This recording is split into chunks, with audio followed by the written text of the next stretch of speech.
We could have won in 24. Yeah, and all he needed was a little help. Yeah. So I think that's important. And obviously, we need some right-handed punch. We can always use more pitching.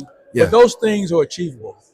And you don't have to go out and spend $500 million on a player. True. I think you have to develop within. The Cardinals are sinking a lot of money in development and resources. Things you may not see on the field as we speak, but down the line, you're going to say, oh, where did these guys come from? That's because we hired more scouts. That's because we hired more development and performance people and coaches that we were a little short on. We've added a ton of people within the operations side in the analytics department. And that's where the game is right now. So overall, it's a good growth situation.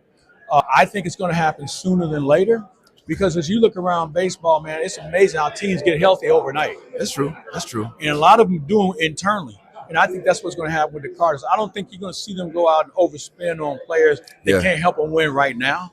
True. But if they get in the hunt and they need something, they'll know how to go out and get it. Speaking of needing something, we just traded away what some would consider our ace in Sonny Gray. Yeah. Now we've still got some arms. You know, we've got Kyle, We're who's still searching though. You know, we've still got Lipitor. Yeah. We still got a few.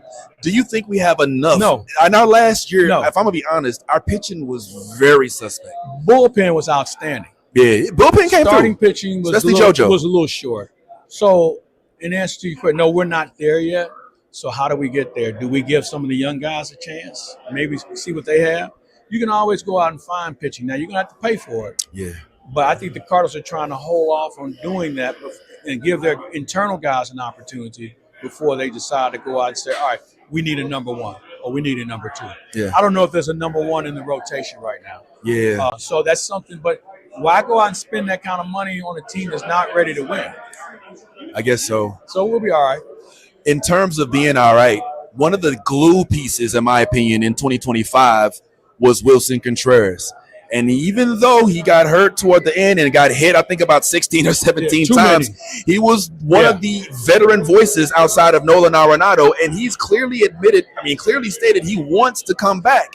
Like, do you think that it'll be a completely different team, a different clubhouse without an outspoken cake-eating person like Wilson Contreras? You're right. You need some leadership in your clubhouse. And maybe Wilson is a good player, but maybe he's not the leader or maybe doesn't want that role. He just wants to play. Okay. So having said that, do you move him and get something that can help you? Maybe you can. But you have to make sure you have the right chemistry in your clubhouse from a leadership standpoint. And I don't know if we found that yet. And that doesn't happen overnight either. Somebody's going to have to take the mantle and do the right thing at the right time. True.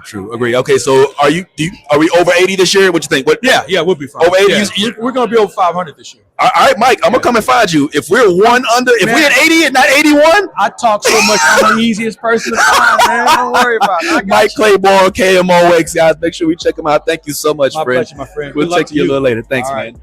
All right. Yeah, so Mike Claiborne, man, definitely hella cool. Gave me some gems right there. I like speaking with the OGs, especially when they got so many years. Did you hear the man said he had 21 years in the game? That's crazy. So shout out to Mike for giving me a little love right there.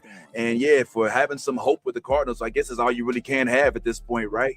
And like I was saying, man, Mike wasn't the only Cardinal out there I saw. I did get a chance to see, even though it was a weird angle, the one and only legend, Albert Pujols, being hounded by every Latino play in Orlando in the winter meetings, as he should be, because the dude is a whole legend, right? I mean, come on, man. I mean, we know right now the Cardinals aren't necessarily up to par with what we expect them to be, but at least we know we still have a rich history chock full of folks like Pujols, Yachty, Mark McGwire, with the asterisks and all of that. So it's really cool to see a legend still get the respect they deserve, even if it's Carlos Beltran, who I only got to see without actually getting the chance to speak to.